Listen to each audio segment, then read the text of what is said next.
ഷൊർണൂരിനടുത്ത് കവളപ്പാറയിൽ മധ്യവയസ്കയെ വീട്ടിലെ കിടപ്പുമുറിയിൽ മരിച്ച നിലയിൽ കണ്ടെത്തി.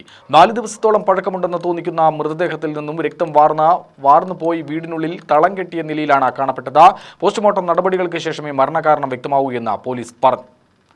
കവളപ്പാറ കിഴക്കേത്രാങ്ങാലി റോഡിൽ അമ്പലത്തൊടി വിഷ്ണു നിവാസിൽ 56-കാരിയായ പ്രമീളയാണ് മരിച്ചത്. ഷൊർണൂർ പോലീസ് സ്ഥലത്തെത്തി ഇൻക്വസ്റ്റ് നടത്തിയ ശേഷം മൃതദേഹം പാലക്കാട് ജില്ലാശുപത്രിയിലേക്ക് മാറ്റി. ഇന്നലെ രാത്രിയാണ് പ്രമീളയെ ഫോണിൽ വിളിച്ച് കിട്ടാത്തതിനെ തുടർന്ന് ബന്ധുക്കൾ അയൽവാസികളെ ബന്ധപ്പെടുന്നത്.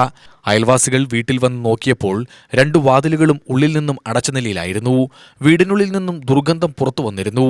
പിന്നീട് ബന്ധുക്കളും അയൽവാസികളും പോലീസിന് വിവരം അറിയിക്കുകയായിരുന്നു. ഷൊർണൂർ ഇൻസ്പെക്ടർ രവികുമാറും സംഘവും സ്ഥലത്തെത്തി വാതിൽ പൊളിച്ച് ഉള്ളിൽ കടന്നു നോക്കിയപ്പോഴാണ് പ്രമീള കിടപ്പുമുറിയിൽ മരിച്ച നിലയിൽ കാണുന്നത്. മൃതദേഹം അഴുകിയ നിലയിലായിരുന്നു. മൃതദേഹത്തിൽ നിന്നും രക്തം വാർന്ന വീടിനുള്ളിൽ തളം കെട്ടി കിടന്നിരുന്നു. UTV news, Palakkad.